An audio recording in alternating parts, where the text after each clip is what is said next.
Welcome to my classroom. Have you heard about the flipped class model of education? The idea has been around for about 20 years and is used in schools and universities worldwide. Some diocesan catechists are using this model for faith formation. It can be used in the classroom in person or with online classes. Ready to give it a try? Here's what you need to know. The traditional classroom model uses the teacher, catechist, as the source for information, feedback, and help. The flipped classroom model is centered on the learner and uses active learning. This increases student engagement and responsibility. The parents are also more involved compared to the traditional model. The catechist has the ability to individualize the learning based on the needs of the student. How does it work? Step 1. The catechist assigns a lesson to the student through the parents. I'm using the 4th grade text for Blessed Are We, Faith in Action, and we are on chapter 16. I give them a variety of tasks to choose from. The student may choose to complete one or more of these activities. First, a short lesson based on the information in the teacher's manual I create using my smartphone. I email or text this to the parents to watch at home with their child.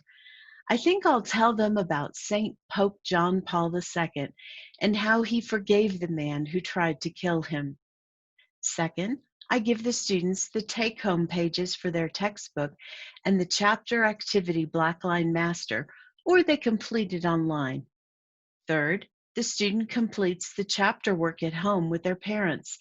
If possible, the student takes a photo of their work and sends it to me. Fourth, the student does the chapter 16 quiz using the paper version or online. Step 2, the students have a short lesson in person or online with the class. My class begins by reading the scripture passage from the chapter about the unforgiving servant found in Matthew chapter 18. I ask the students some questions about the story to check their understanding. Then we play a little game to see if they remember the 7th through 10th commandments and important words from the text. We finish the lesson by signing the Lord's Prayer using the instructions in their book. Step 3. The student completes an activity at home to respond to the lesson. After our lesson, I send a message to the parents thanking them for their child's participation. I invite the child or the whole family to create I'm sorry cards, which is described in the teacher's manual, and I give them the at-home assignment for the next lesson.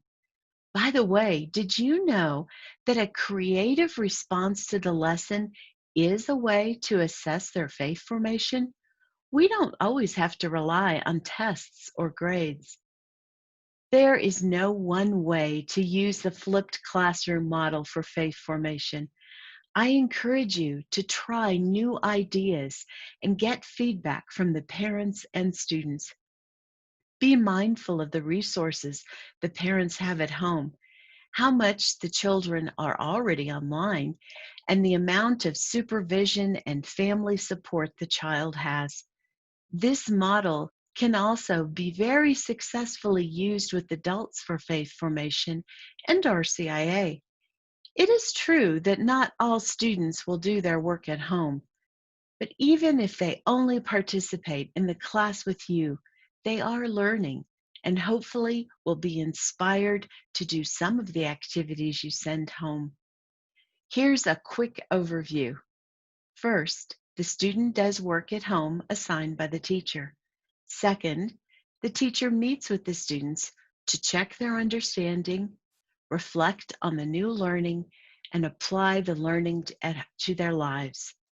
Third, the students creatively respond to the new learning at home.